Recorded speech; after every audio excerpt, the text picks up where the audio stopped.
જ્યારે લોકો છે એ આપણને નિયંત્રણ ના કરી શકે, એટલે કે કંટ્રોલ ના કરી શકે, તો એ આપોઆપ તમને હેટ એટલે કે તમને નફરત કરવા લાગશે. અને આનું બેસ્ટ એક્ઝામ્પલ એ છે કે હું આમ નાનપણથી મારા બાપુજીને જોતી આવી છું, અને મારા બાપુજીએ કંઈ કર્યું હોય કે ના કર્યું હોય તો એ બધાયથી વધારે હેટ મેળવનાર વ્યક્તિ જો અમારા કુટુંબમાં હોય તો એ મારા બાપુજી છે, કે એમને ભરી ભરીને લોકોએ નફરત આપી છે. પછી અડધી રાતે મારા બાપુજી પોતાના પૈસા વાપરીને બીજા વ્યક્તિની એણે હેલ્પ કરી હોય, અને મારી માં કે એને સામેવાળી જે વ્યક્તિ છે એ બોલાવતી ના હોય ને એ એને સરખો જવાબ ના આપતી હોય તોય મારી માં તો દેવી કે એ બધાને સારી રીતે જ બોલાવે. સામેવાળો વ્યક્તિ છે એ કાંઈ બી કરીને જાય તોય મારી માં તો એમ કે નહીં નહીં, આપણે કોઈની સાથે બગાડવાનું નહીં, આપણે આવા એટીટ્યૂડમાં નહીં રહેવા. અને હું કોઈ સાથે આમ ના બોલતી હોય ને તો મારી માનો એવું જ દર વખતે કહેવાનું હોય કે તારો આ બધો એટીટ્યૂડ છે ને અહીંયા નહીં ચાલે, તારે બધા હારે બોલવાનું જ છે.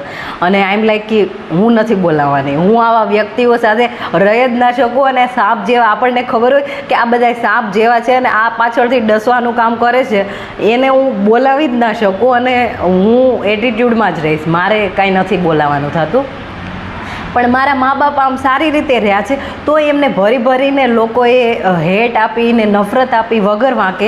તો પછી મને એમ થાય કે જે લોકો હોય છે એ જ્યારે તમને કંટ્રોલ ના કરી શકે અને એમને બનાવેલી જે વાતો હોય, સમાજે બનાવેલી જે કાયદા કાનૂન છે એમાં તમે ના રહ્યા હોય તો પછી આપોઆપ તે એ લોકો તમને નફરત કરવા લાગશે. અને મારા બાપુજી છે એ 25 વર્ષ પહેલાં ભણી ગયા અને પછી એમણે બધું સમજ્યું. અને મારા બાપુજી છે આંબેડકરવાદી જ્યારે ભણતા હતા ત્યારથી છે, અને અત્યારે લોકો જોઈ જોઈને શીખ્યા. અને અમારા વાસવાળા કે જય ભીમ, નમો બુદ્ધાય. ને મારા બાપુજી છે એ 25 વર્ષ પહેલાંથી જ આવું કરે છે. અને મારા બાપુજી ભગવાનમાં માનતા નથી. અમે કોઈ દિવસ વાસ્તુ જોઈને ઘરે આવ્યા નથી, નવા ઘરે રહેવા નથી આવ્યા. અને મને અને મારા ભાઈને તો ખબર નહીં કે આવી રીતે ધૂળવાનું હોય ને દેવી દેવતા હોય. હજી હમણાં મને ખબર પડી કે આવી રીતે આમ ભગવાન હોય. ને મારું નામ કૃષ્ણા છે એટલે હું કૃષ્ણામાં હવે માનવા લાગી ને એવું બધું. પણ અંધશ્રદ્ધામાં હું નથી માનતી, પ્લીઝ. એટલે તમે સમજજો કે મારી શ્રદ્ધા છે પણ અંધશ્રદ્ધામાં હું નથી માનતી. અને અમારા જે બીજા અમુક જે રિલેટિવ્સ છે એ બહુ હોશિયાર અને સિટીમાં રહે છે, મુંબઈ અને અમદાવાદ, તો એ પછી દાણા જોડાવા આવે ને કે અમને કાંઈક નડતો છે.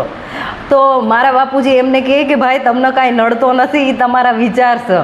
તો પછી મારા બાપુજીને ખાલી આ વાતમાં એટલી હેટ મળે. અને પછી મારા બાપુજી છે એ પરિવર્તનની રાહ ઉપર છે. તો અમને જ ઓટોમેટિક અમને એ વારસામાં હેટ મળી છે, મને, મારા ભાઈને, મારી મમ્મી છે એને, પછી મારી ભાભી છે એને. તે તો કહેવાનું એમ છે કે જ્યારે તમે પરિવર્તનની રાહ ઉપર હો